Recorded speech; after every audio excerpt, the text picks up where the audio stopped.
इस साल के यूपीएससी ऐसे पेपर ने एक बात क्लियर कर दी, फैक्ट से ज्यादा सोच बेची जाती है।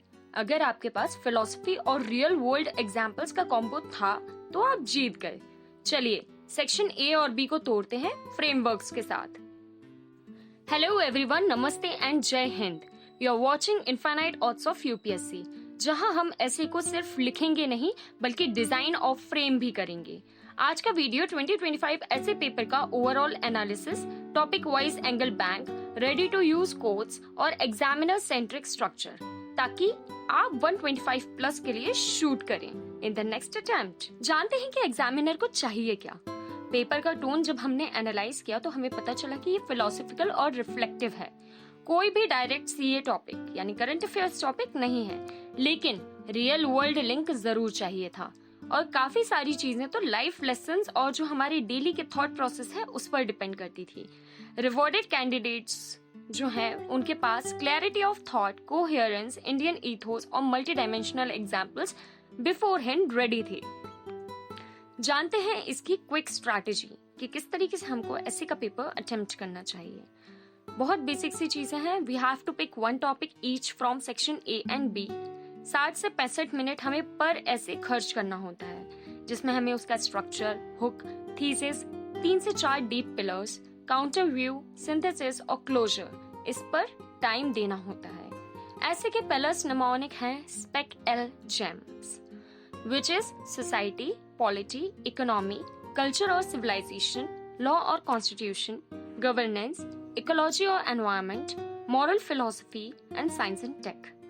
बेसिकली जो भी आप सब्जेक्ट्स प्री और मेंस में पढ़ते हैं उसके ही डायमेंशन में आपको पूरा ऐसे डिजाइन करना होता है। साथ ही साथ इसको कुछ क्रिस्प थीसिस के साथ फ्लो लॉजिकल होना चाहिए, फ्लो नहीं टूटना चाहिए।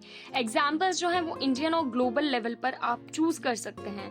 कोड्स बहुत प्रिसाइज होने चाहिए और कंक्लूजन हमेशा अपलिफ्टिंग, ग्रोइंग होना चाहिए। तो बेसिकली आपको हर सेक्शन से एक क्वेश्चन लेना था। दोनों सेक्शन ए और बी में 4-4 क्वेश्चंस होते हैं। अब हम बात करेंगे from section A question 1 onwards. Section A का क्वेश्चन 1 कहता है कि ट्रुथ नोज नो कलर, सत्य कोई रंग नहीं जानता है। इसका कोर थीसिस आइडिया आप कुछ भी एक जो पर्सपेक्टिव है वो पिक कर सकते हैं। जैसे सत्य बहुत ऑब्जेक्टिव चीज है, पर हमारा जो परसेप्शन है वो कलर्ड होती है। इसको आप अलग अलग डायमेंशन में बाद में एक्सप्लेन कर सकते हैं, या फिर जस्टिस, साइंस या एथिक्स का कंपास लेकर उसको ट्रुथ से रिलेट करके फिर उसको आइडेंटिटी से ये चीज ऊपर है ऐसा हम बता सकते हैं। इस क्वेश्चन में हमें अलग अलग एंगल्स और फ्रेमवर्क्स यूज करने होंगे। पहला फिलॉसफी, मुंडक उपनिषद में दिया हुआ है सत्यमेव जयते, सत्य ही जीत है। ठीक है, गांधी के सत्याग्रह आप यूज कर सकते हैं, बुद्ध का अहे पैसे को यूज कर सकते हैं। ठीक है, इसी के अलावा जब हम साइंस एंड टेक का एंगल देखते हैं तो हम इस चीज को डेटा ऑब्जेक्टिविटी और एल्गोरिथमिक बायस के बीच के डिफरेंस की तरह यूज कर सकते हैं। हम इसे पीयर रिव्यू या आरटीआई को as a institutionalised truth seeking, हम इस तरीके से इसको यूज कर सकते थे। अब हम बात करते हैं लॉ एंड गवर्नेंस एंगल की। Sorry for the disturbance. Law and governance angle जो होता है उसमें हम इसको 4-5 चीजों में ऐसे बाइफरकेट कर सकते हैं। Equality before law, due process, caste, colour, class biases, police reforms, जो अभी नए नए पुलिस रिफॉर्म्स आए हैं आप उनको भी एज अ एग्जाम्पल इनमें यूज कर सकते हैं। फिर विटनेस प्रोटेक्शन, ये सब चीजें आप लॉ एंड गवर्नेंस यानी पॉलिटी के एंगल से आप यूज कर सकते थे। फिर हमारे पास आता है सोसाइटी और मीडिया का एंगल, जो हमें अलग अलग कुछ चीजों में लेकर जाता है, जैसे इको चैम्बर्स और मिस इन्फॉर्मेशन। आजकल बहुत मिस इन्फॉर्मेशन फैलाई जा रही है by the social platforms and all, and fact checking ecosystems. फिर हमारे पास कुछ एग्जाम्पल्स भी बिफोर हैंड रेडी होने चाहिए, जैसे गांधी के चंपारण, मंडेला के TRC that is truth and reconciliation वाला जो प्रोसेस है दैट, इसरो का डेटा ट्रांसपेरेंसी हम यूज कर सकते हैं, या आरटीआई का सक्सेस स्टोरीज। ठीक है, इसमें हम ओपनिंग लाइन भी कुछ इस तरीके से दे सकते हैं, लाइक सच का कोई रंग नहीं होता पर झूठ अक्सर सब रंग चुरा लेता है। हमें बेसिकली ओपनिंग और कंक्लूजन के लिए बिफोर हैंड चीजें रेडी करनी होती हैं। कैसे? लास्ट तक रुकिएगा, मैं आपको एक बहुत स्पेशल चीज बताऊंगी जिस तरीके से आप अगले साल के पेपर के लिए, ऐसे के लिए बहुत अच्छे से प्रिपेयर कर सकते हैं। Whether you are preparing for 26, 27, 28 और further on, it will definitely help you. इसी के अलावा जब हम इसका काउंटर व्यू या ब्रीफ फ्रेम करते हैं तो हमें ये चीज ध्यान में रखना चाहिए कि truth is socially constructed school, ठीक है, और हमको उसको इस तरीके से एड्रेस करना है कि हम कुछ फाउंडेशनल ट्रुथ्स को रीअफर्म कर सके, जैसे ह्यूमन डिग्निटी हो गया, कॉन्स्टिट्यूशनल मोरालिटी हो गया। I hope you are getting this. And जो कंक्लूजन है उसमें हम फिर लास्ट में हमको एक पॉजिटिव नोट ही छोड़ना है। तो हम ये भी बोल सकते हैं लाइक दे आर सेइंग कि सत्य का कोई रंग नहीं होता या सत्य कोई रंग नहीं जानता। तो बेसिकली जब सोसाइटी में देखा जाए तो there is a colourful society around us, है ना। एंड इस रंग बदलते समाज में हमारे जो स्टेबिलिटी है लाइफ में विद इन फिलोसफिकल डोमेन और whatever we choose on, जो फिलोसफिकल स्टेबिलिटी या किसी भी तरीके की स्टेबिलिटी हमें देता है दैट इज होल ट्रुथ, सत्य, है ना। तो पॉलिसी से लेके पर्सनल लाइफ तक हर जगह ये चीज रिलेट कर जाती है। अब हम आते हैं सेक्शन ए के क्वेश्चन नंबर 2 पर, which is the supreme art of war is to subdue the enemy without fighting. बिना लड़े ही दुश्मन को परास्त करना युद्ध की सर्वोच्च कला है। इसमें जो फ्रेज या थॉट यूज किया गया है that is subdue the enemy without fighting, ये है एक चाइनीज फिलोसोफर सुन त्जू का। इसका बेसिकली कोर थीसिस हमें यही बताता है कि हमारे पास पहले से इसकी हाईएस्ट स्ट्रैटेजी होनी चाहिए किसी भी वॉर के लिए। क्वेश्चन से पहले हमारे पास पर्सुएशन होना चाहिए, फोर्स से पहले एक फोरसाइट, दूरदर्शिता होनी चाहिए। इसके हम वाइड एंगल्स अलग अलग डायमेंशन में, डोमेन्स में देख सकते हैं। दैट इज अगर हम इंडियन थॉट देखें तो कौटिल्य, इनका बहुत बड़ा थॉट है with respect to international relations, that साम दाम दंड भेद, है ना। इसमें भी एक्चुअली दंड बाद में आता है, भेद पहले आता है, दैट इज साम दाम भेद और दंड। फिर हम देखते हैं बुद्धा का भी कंपैशन है जो कॉन्फ्लिक्ट रेजोल्यूशन को लीड करता है। फिर हम फॉरेन पॉलिसी का डोमेन देखें तो इसमें हमारा डेटरेंस, डिप्लोमेसी या क्राइसिस मैनेजमेंट जैसी जो थ्योरीज हैं हम उसको यूज कर सकते हैं कि क्यूबा का जो मिसाइल क्राइसिस था वो भी डी एस्केलेशन मॉडल पर ही रिजॉल्व किया गया था। फिर गवर्नेंस की बात आती है। गवर्नेंस का जब डोमेन देखा जाए तो उसमें भी हमारे पास कुछ थ्योरीज और थीम्स हैं जिनको हम इस ऐसे में पोचॉन कर सकते हैं, जैसे कि Nash theory, community policing, mediation, preventive diplomacy in federal centre state issues, है ना।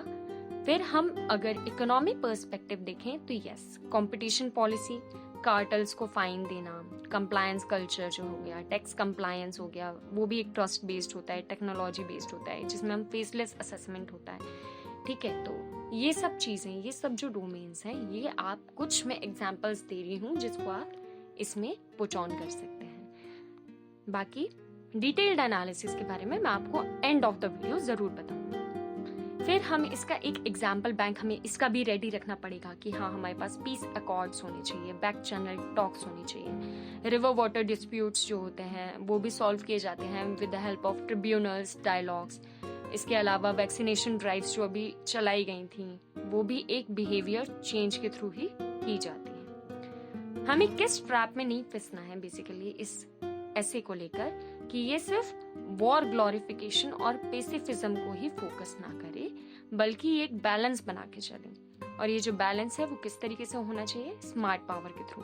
स्मार्ट पावर क्या कहता है, हमें हार्ड भी होना चाहिए, सॉफ्ट भी होना चाहिए, बट मॉरल लेजिटिमेसी को कतई नहीं भूलना चाहिए। देन हमें इसमें इस तरीके की भी हम चीजें इन द क्लोजर यूज कर सकते हैं कि basically the win is the one, जिसमें फ्यूचर कॉन्फ्लिक्ट्स कम हो जाए। जीत वही है जिसमें भविष्य में आने वाली जो भी कॉन्फ्लिक्ट्स हैं कम हो जाए। सेक्शन ए का ही क्वेश्चन 3 कहता है, thought finds a world and creates one also. That is, विचार एक दुनिया खोजता भी है और एक बनाता भी है। अब यहाँ पर इसकी कोर थीसिस क्या बता रही है, दैट इज इमेजिनेशन जो है वो फर्दरली डिस्कवरी यानी फाइंड्स को लीड करता है और साथ ही साथ एक इन्वेंशन को भी जन्म देता है, क्रिएशन करता है। तो सोसाइटीज को पहले कंसीव करना होता है, फिर ही कंस्ट्रक्ट करना होता है, राइट। तो इसमें भी हम वेरिड एंगल्स को, अलग अलग एंगल्स को इनकॉर्पोरेट कर सकते हैं इन दिस ऐसे कि constitution is as a dream document. Justice, liberty, equality imagine की जाएगी, उसके बाद इंस्टीट्यूशंस क्रिएट किए जाएंगे, है ना। तो constitution is also a dream document, ये हमारा पॉलिटी का एंगल हो गया। वहीं हम साइंस एंड टेक के एंगल से अगर देखें तो रमन जो थे हमारे सीवी रमन सर, उनकी क्यूरियोसिटी जो है इंडियन मार्स मिशन तक हमको लेकर गई। एआई और क्वांटम भी एक एग्जाम्पल है इसके। फ्रूगल इनोवेशन, जयपुर फुट, आप इसको एज ए एग्जाम्पल यूज कर सकते हैं। इकोनॉमी और सोसाइटल एंगल अगर हम इस एग्जाम के लिए, इस क्वेश्चन के लिए देखें तो that will B cooperative movements, self help groups and micro finance, green transitions जो इमेजिन किए जाते हैं, फिर ही उनका इम्प्लीमेंटेशन हो पाता है इन द रियल वर्ल्ड। फिर कल्चरल एस्पेक्ट अगर देखें तो टैगोर का एक बहुत बड़ा थॉट है, लाइन है, जिसको हम कोट को कई जगह यूज भी करते हैं कि where the mind is without fear that can be used. Vivekananda ji ने भी कहा था मैन मेकिंग एजुकेशन, जो एक थॉट था, एंड बाद में रियलिटी में भी वो चीज हम आज अपने आसपास अपनी लाइफ में देख रहे हैं। इसका भी हमें बिफोर हैंड एग्जाम्पल बैंक बनाना होगा, जैसे ग्रीन रिवॉल्यूशन हो गया, डिजिटल पब्लिक इंफ्रास्ट्रक्चर हो गया, लाइक यूपीआई, आधार इनेबल्ड सर्विसेज जो चल रही हैं, अमूल हो गया, इसरो हो गया। We can use these examples, और ये सब एग्जाम्पल्स हमें कहीं से खोजने की बहुत मशक्कत करने की जरूरत नहीं है, ये सब हमारे आसपास ही होते हैं। हम इसमें ओपनिंग हुक में भी कुछ ऐसा हुक लाइन देना होता है, एनेक्डोट या लाइक कोट और स्टोरी देना होता है कि जो दुनिया हम देखते हैं वो किसी की सोच का तल का नक्शा होती है, एंड इट डेफिनेटली वर्क्स। जब हम इस क्वेश्चन का एक काउंटर व्यू क्रिएट करना चाहें तो वो हम बेसिकली ये देख सकते हैं कि हाँ, एक अनचेक्ड यूटोपियानिज्म की बात हो रही है, डाइस्टोपिया की बात हो रही है, जिसका मतलब है कि ये एथिक्स और अकाउंटेबिलिटी को भी गार्ड रेल कर रहा है। वहीं इसका क्लोजर इस तरीके से देना चाहिए कि रिस्पॉन्सिबल इमेजिनेशन जो है वो एक नेशन बिल्डिंग का इंजन है, इवन वही नेशन बिल्डिंग का रियल इंजन है, व्हाट, रिस्पॉन्सिबल इमेजिनेशन। एंड अब हम आते हैं question number 4, that is best lessons are learned through bitter experiences. सबसे अच्छे सबक कड़वे अनुभवों से सीखे जाते हैं। अब सबके ही दिमाग में घंटी बज रही होगी, ओहो ऐसा हो गया था, उससे हमने ये सीखा वगैरह वगैरह। तो इसका बेसिकली कोर थीसिस ये है कि कोई भी पेन लीड करता है प्रूडेंस को। सोसाइटल और पर्सनल लर्निंग कर्व्स जो होते हैं वो फेलियर लेड ही होते हैं मोस्टली, ठीक है। तो इसमें भी हम अलग अलग एंगल्स यूज कर सकते हैं, जैसे सबसे बड़ा जो एंगल और सबसे इम्पोर्टेंट लाइव एंगल जो हम देखते हैं that will B of disaster management, कि डिजास्टर्स होते हैं तभी रिफॉर्म्स आते हैं, इंडस्ट्रियल एक्सीडेंट्स होंगे तभी एनवायरमेंटल लॉ सेफ्टी कोड्स बनेंगे, पैंडेमिक्स होंगे तभी तो पब्लिक हेल्थ कैपेसिटी को इम्प्रूव करने के लिए कोशिश की जाएगी। तो ये हमारा डिजास्टर मैनेजमेंट का एंगल हो गया। अब हम फर्दरली देखें पॉलिटी गवर्नेंस के एंगल से, तो पॉलिसी पायलट्स, सनसेट क्लॉजेस, ठीक है, एग्जाम फेलियर्स होते हैं तभी हम बेटर प्रिपरेशन सिस्टम पे एम्फसाइज करते हैं, जुडिशियल प्रेसिडेंट्स जो होते हैं हम उनको एज ए एग्जाम्पल इसमें यूज कर सकते हैं। वहीं एथिक्स का एंगल हम देखें तो there will be such examples कि हाँ, अगर फॉलिबिलिटी हो गई तभी इंसान में ह्यूमिलिटी आएगी, है ना। तो this is really a good quote to be quoted on, जो मैं आगे आपको बता रही हूँ।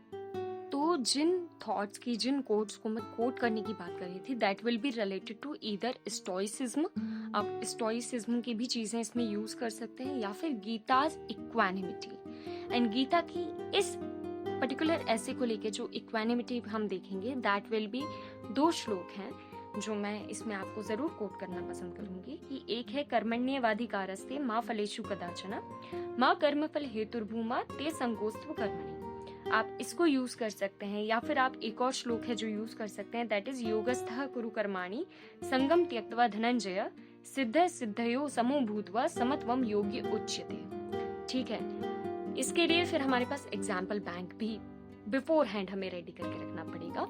That will B public health after epidemics, या फिर रोड सेफ्टी एक्ट हो गया आफ्टर क्रैशेस। ये सब हम पुराने जो हमारे पास डिजास्टर्स या जो हमारे साथ बुरे हमारे अनुभव होते हैं, हम उनसे ही फर्दर गुड रिफॉर्म्स के बारे में सोच पाते हैं। तो बैंकिंग एनपीए क्लीनअप्स हो गया, एग्जाम रिफॉर्म्स हो गए, अभी बहुत सारे पेपर लीक्स हुए हैं, उनके बाद हम लोगों ने देखा कि कई जो ऑर्गेनाइजेशन है, इंस्टीट्यूट्स हैं, they are working on the exam reforms as well. मगर एक चीज हमें ध्यान रखना है कि हमें बहुत ज्यादा ही सफरिंग को रोमांटिसाइज नहीं करना है इस पेपर में, एंड हमें जो ध्यान देना है वो इंस्टीट्यूशनल लर्निंग पर ज़्यादा ध्यान देना है rather than on just endurance. Closure में भी आप ऐसी कुछ चीज़ें ऐड कर सकते हैं जैसे कसक को कौशल में बदलना। ठीक है, यही मैच्योरिटी है, बेसिकली यही मैच्योरिटी है, that how do you recover yourself from some bad experiences and learn from them and grow, क्योंकि growth is the ultimate purview of your life.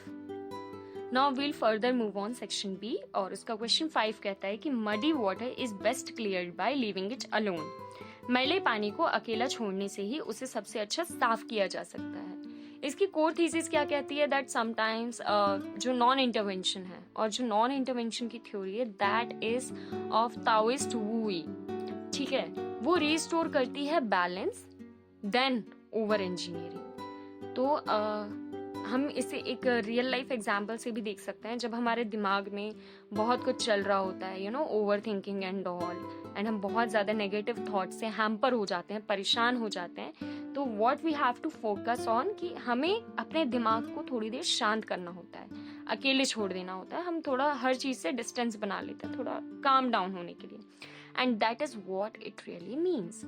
मगर हम ऐसे के पेपर में ये सब नहीं लिख सकते, तो हमें इसके अलग अलग डिफरेंट एंगल्स भी चूज करने पड़ेंगे। तो हम एक तरीके से इकोलॉजी का एंगल देख सकते हैं, रीबिल्डिंग करना, ठीक है, फ्लड प्लेन्स का रिस्टोरेशन या रिवर्स को सेल्फ हील पर छोड़ देना ताकि वो मिनिमल इंटरफेरेंस हो सके।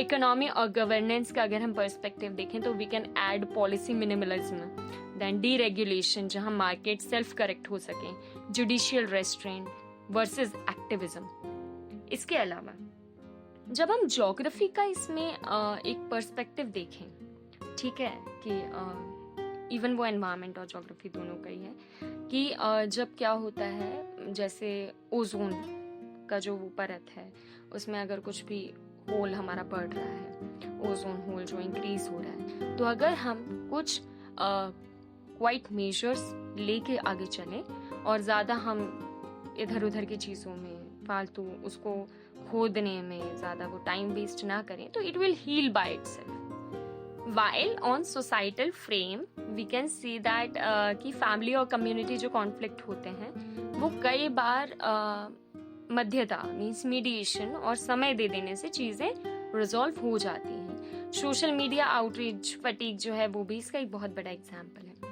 इस क्वेश्चन को अगर मतलब मेरे को मिलता ना ऑप्शन चूज करने का, तो मैं ये क्वेश्चन ज़रूर, ये वाला ऐसे का टॉपिक ज़रूर चूज करती। एंड द थिंग इज़ कि हम इसमें रियल लाइफ एग्जांपल्स बहुत ज़्यादा पुट कर सकते। आपने कई बार देखा होगा, आपको चोट लगी होगी, तो अगर हम चोट को बार बार खरोचते हैं या उसको स्क्रैच कर रहे हैं या कुछ भी कर रहे हैं, तो वो चीज़ बढ़ती ही जाती है रादर देन कम होने की। जबकि हम उसको थोड़ा सा अकेला छोड़ देते हैं तो वो अपने आप हमारी बॉडी उसको सेल्फ हीलिंग प्रोसेस में हील कर देती है। नाउ इसके लिए भी हमें एक example bank beforehand prepare करना पड़ेगा। We can use key urban lakes revived by stopping inflows and community stewardship, yes it happens. इसके अलावा हम inflation control via expectations management, हम ये चीज़ भी इसमें एज एन एग्जाम्पल पुट कर सकते हैं। इसका जो नुआंस है बेसिकली दैट इज कि लाइफ सेविंग इमरजेंसीज जो होती हैं उनको एक डिसाइसिव एक्शन की जरूरत होती है, एंड जरूरत is all the thing that we have. तो the art is in diagnosing when to step back. ठीक है, हमें ये जानना पड़ेगा कि कब हमें 2 कदम पीछे लेने हैं। तो हर प्रॉब्लम स्क्रू ड्राइवर नहीं मांगती है, कभी कभी स्पेस से भी सॉल्यूशन हो जाता है। एंड रियल लाइफ में भी जब आपके फ्रेंड्स लोगों में या किसी भी फैमिली में कहीं भी कुछ भी कॉन्फ्लिक्ट हो जाता है, तो वो कई बार टाइम और स्पेस देने से चीजें रिजॉल्व हो जाती हैं। That is what this topic wants to say. Then will further move to question number 6। The years teach much which the days never knew. वर्ष बहुत कुछ सिखाते हैं जो दिन कभी नहीं जानते। यस ऑब्वियसली आज हम एक दिन में जो भी पढ़ रहे हैं, जो भी कर रहे हैं, whatever we are doing each and every day, उसका हमको जो रिजल्ट है whether it will be a win-win situation or it will be a failure situation, that we'll recognize after a long period of time कि हमने पीछे वाले time में, इतने ज़्यादा टाइम में हमने किया क्या है. तो बेसिकली इस जो टॉपिक का कोर थीसिस है दैट इज टाइम, कि टाइम ही विजडम, पैटर्न रिकॉग्निशन और सेकेंड ऑर्डर इफेक्ट्स को रिफ्लेक्ट करता है. अब इसके भी कुछ एंगल्स हमको पुट ऑन करने होंगे. तो हम इसमें इंस्टीट्यूशनल एंगल जब हम ऐड करें तो हम जुडिशरी, कैग, फाइनेंस कमीशंस, इनको हम एज अ एग्जाम्पल पुट कर सकते हैं, क्योंकि ये जो चीज़ें हैं they are learning across decades. फिर हम इकोनॉमिक पर्सपेक्टिव जब देखें तो we can add compounding, demographic transitions, infrastructure payoffs, right. फिर एनवायरनमेंट का जब हम पर्सपेक्टिव देखते हैं तो हमें इसमें climate timeline versus electoral cycles, ठीक है, या फिर इंटरजेनरेशनल जस्टिस, इसको हम एज अ एग्जाम्पल पुट कर सकते हैं, ऐड कर सकते हैं. पर्सनली आप इसमें as a great, long termism, deep work, ये सब चीज़ें भी इसमें ऐड कर सकते हैं. फिर हमारे पास इसके लिए भी एक एग्जाम्पल बैंक होना होता है जिसमें हम रिवर लिंकिंग डिबेट्स मैच्योरेशन, फिर फॉरेस्ट राइट्स एवोल्यूशन, या फिर हमारे पास एक और चीज़ हो गई लॉन्ग टर्म पॉवर्टी रिडक्शन बाया एजुकेशन एंड न्यूट्रिशन. ये हम इसको एज एन एग्जाम्पल्स ऐड कर सकते हैं. इसका भी क्लोजर हमको इस तरीके से देना चाहिए कि पॉलिसी को कैलेंडर नहीं कंपास चाहिए, ठीक है, क्योंकि calendar is minor thing and compass is definitely the wider one. Now we'll roll on to question number 7, जो कहता है कि it is best to see life as a journey not as a destination. जीवन को एक यात्रा के रूप में देखना सर्वोत्तम है, ना कि एक गंतव्य के रूप में. अब इसका तो ये एज अ कोट आपने कई सोशल मीडिया प्लेटफॉर्म पे देखा होगा कि life as a journey not a destination, live life as a journey, right. इसका जो कोर थीसिस है वो है कि process is greater thing than the outcome. Gita का भी कर्म योग जो है वो इन्हीं चीजों पे फोकस करता है, किन चीजों पे, एक्शन क्वालिटी पे, फ्रूट ऑब्सेशन पर नहीं करता, ठीक है. कर्म करो, फल की चिंता मत करो, the same coat that I delivered you before, यही चीज इस पे भी लागू होती है. फिर इसके कुछ एंगल्स हम किस तरीके से इसमें ऐड कर सकते हैं, that will go on further. तो education and career based angle होगा तो that will be mastery orientation versus marks, या फिर civil services as public service continuum. Yes, you can add it. फिर हम गवर्नेंस बेस्ड जब हम इसका एंगल देखें तो iterative policy and feedback loops, citizen charters, we can use it as an example. Mental health वाला जो एक हमारा डोमेन होता है, वहाँ से हम इसमें बर्नआउट प्रिवेंशन, उसका मीनिंग, पर्पस, वर्च्यू, एथिक्स, हम ये चीज़ें यूज़ कर सकते हैं. अब इसका भी एग्जाम्पल बैंक हमारे पास पहले से होना ज़रूरी है, जिसमें हम mission mode projects with continuous improvement, जिसमें हेल्थ, न्यूट्रिशन और सैनिटेशन है, वो हम इसमें पुट ऑन कर सकते हैं. और कुछ स्टार्टअप पाइवट्स भी हम यूज़ कर सकते हैं. इस पर्टिकुलर ऐसे के टॉपिक का आप क्लोजर दे सकते हैं कि डेस्टिनेशन एक माइलस्टोन है और जीना तो रास्ते पर ही होता है. Now will move to the last topic of this essay, section B का 8th वाला जो टॉपिक है, that is contentment is natural wealth and luxury is artificial poverty. संतोष स्वाभाविक संपत्ति है, विलासिता कृत्रिम निर्धनता है. इस ऐसे के टॉपिक से हमें कुछ याद आ रहा है, दैट अपरिग्रह वाला चीज, नॉन पॉसेसिवनेस. यस, तो इस ऐसे टॉपिक का जो कोर थीसिस है that is aparigraha, non possessiveness. Santosh versus consumerist world is the main core topic for the same. So true wealth is equals to sufficiency and dignity all together. ठीक है, अब हम इस टॉपिक के डिफरेंट एंगल्स देखेंगे. तो जो हम इसमें पहला एंगल लेंगे that will B of the ethics and Indian philosophy. तो हम इसमें जो जैन और उपनिषदिक टॉपिक जो है अपरिग्रह, वो इसमें हम ऐड ऑन कर सकते हैं as a major chunk. Then will get to the Buddha's middle path and Gandhian simplicity. We can add all these things in different paragraphs or different methods in this essay topic. Then we'll move towards the economy and environment domain. And वहाँ पे हमें ये पता चल रहा है कि हम इसमें ओवर कंजम्पशन, ई वेस्ट, सर्कुलर इकोनॉमी और sustainable life style, that is life, हम इसको इसमें ऐड कर सकते हैं. वहीं हम इसका सोसाइटल पर्सपेक्टिव देखें तो we can add inequality of desires, social comparison traps और वेलनेस ओवर ऑस्टेंटेशन। ठीक है, I hope it's clear. Then हम इसके एग्जाम्पल बैंक की तरफ मूव करते हैं, in which I had included Bhutan's GNH, community frugality models, minimalism movements और local crafts and slow fashion. ये चीजें हम इसके एग्जाम्पल में यूज कर सकते हैं। देन हम इस पर्टिकुलर ऐसे टॉपिक का काउंटर व्यू देखें तो ये एक इनोवेशन और एस्पिरेशन मैटर है, तो जो बैलेंस है वो प्रोग्रेस के साथ शिफ्ट करता होना चाहिए। वहीं इसका जो क्लोजर है वो एक चीज आप बिल्कुल माइंड में क्लियर रखिएगा कि जितना कम सामान के आप गुलाम होंगे उतनी ज्यादा आप स्वतंत्र होंगे। So this can be the good closure for this essay. तो अगर हम एक छोटा स्कोरिंग ब्लूप्रिंट बनाएं इस पूरे 8 एसेज का, देन हमें क्या समझ में आएगा कि हमें शुरू की 6 से 8 लाइंस में हमें थीसिस क्लैरिटी देनी है, 3-4 डीप पिलर्स देने, कुछ स्मूथ ट्रांजिशन से, जिससे ऐसे का जो फ्लो है वो टूटे ना। एंड देन हमें इसमें बैलेंस्ड व्यू, काउंटर और थीसिस तीनों को कंबाइन करना है। इंडियन एथोस को लेना है मगर हमें उन्हें ग्लोबल पर्सपेक्टिव के साथ बैलेंस करते हुए चलना है। एंड फिर कुछ प्रिसाइज कोट्स जो हम इसमें यूज कर सकते हैं। फिर कुछ हम माइक्रो चेकलिस्ट है जो हमें सबमिशन के पहले एक बार देख लेना चाहिए। दैट इज कि हमारा स्ट्रक्चर तो सही है, ऐसे का फ्लो तो ब्रेक नहीं हो रहा है, एग्जाम्पल्स लिखे हैं, कोट किया हुआ है हमने, उसमें टाइटल्स और सब टाइटल्स दिए हुए हैं या नहीं, और कंक्लूजन ऐसा होना चाहिए जो हमेशा अपलिफ्ट कर रहा हो, ग्रो कर रहा हो। फिर कुछ चीजें हमें अवॉइड करना बहुत ज्यादा जरूरी है, लाइक वेग फिलोसफी काइंड ऑफ चीजें नहीं होनी चाहिए कि कोई पॉलिसी नहीं है, एप्लीकेशन नहीं है एंड आप उसको इनपुट दे रहे हो इसमें। देन CA डेटा डंप्स नहीं होने चाहिए without any idea integration. Clear. फिर एक ही डायमेंशनल ऐसे नहीं होना चाहिए कि सिर्फ है ना, अगर वो फिलोसफी है तो हम पूरा फिलोसफिकल चीजें ही लिख रहे हैं। Just try to integrate and acknowledge them with any GS topics and all. तो बिल्कुल एक डायमेंशन में ऐसे नहीं जाना चाहिए हमारा।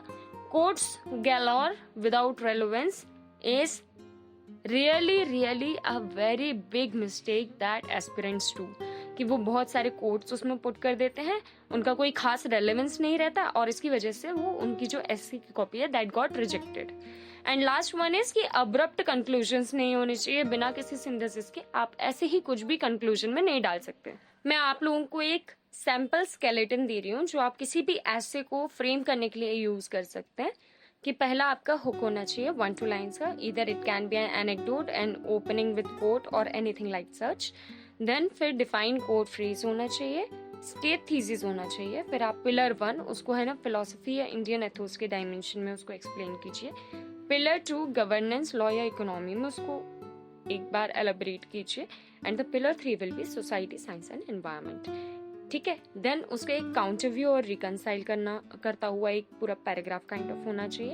And at last actionable takeaway होना चाहिए, एलिवेटेड क्लोजर होना चाहिए जो एक आपको एक विजन क्रिएट करता हुआ शो करे इन द एसे।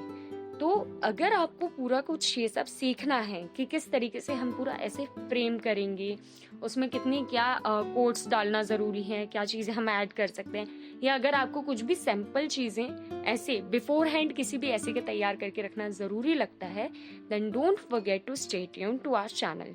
क्योंकि हमारे चैनल पे after whole this main cycle जो 31 तक है, इसके बाद हम 1 तारीख से डेली बेसिस पे ट्राई करेंगे कि हम GS के क्वेश्चंस या ऑल्टरनेटिवली ऐसे वगैरह जितने भी हैं प्रीवियस ईयर क्वेश्चन में, उनको हम अच्छे से यहाँ पर ना कि सिर्फ फ्रेम करें बल्कि अच्छे से उसको लिखना भी सीखें। ठीक है, तो I hope it is clear. Next video में हम देखेंगे GS पेपर 1, पेपर 2 और फर्दर पेपर्स का analysis. So stay tuned on our channel infinite odds of UPSC। जय हिंद, जय भारत।